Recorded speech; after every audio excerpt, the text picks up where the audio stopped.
Once upon a time, a chieftain of a tribe was riding his horse alone in the desert. During his journey, he saw a man lying in the sand.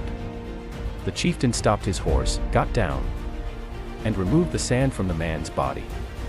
He saw that whoever he was had fainted. The chieftain shook him and started crying for water with half-closed eyes.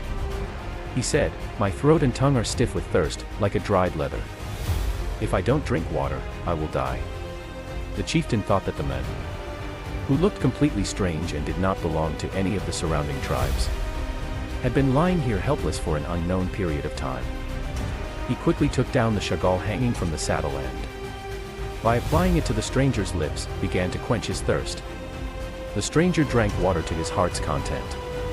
He thanked the chieftain. He paid and said, "Oh merciful man, my horse may have run away somewhere. Is it possible that you can do me a favor and take me with you to a nearby place where I can arrange for my ride?" The chief happily said, "Yes, why not?"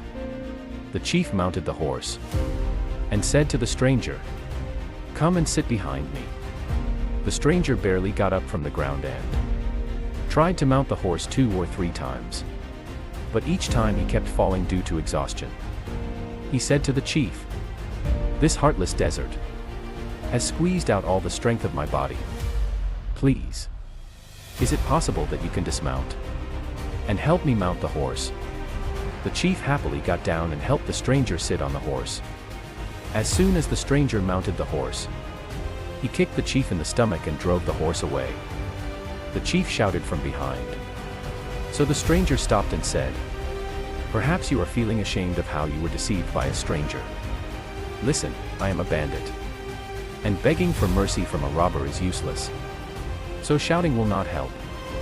The chief replied, "That I am the chief of a tribe, and begging or pleading for mercy is against the dignity of a chief.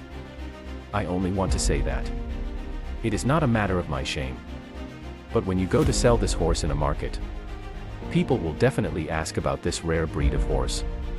So tell them that a chief of such and such a tribe gave it to me as a gift. Do not tell the story of how you returned to the desert by posing as a helpless person in any gathering under the pretext of getting help. Otherwise people will stop trusting strangers in the merciless deserts, seeking help. So, my dearest friend, remember your betrayal. Your betrayal does not only affect you, but also the generations to come you have to suffer. So breathe in goodness, so that the world may be fragrant with its fragrance and your home may also be fragrant with it. Jazak Allah.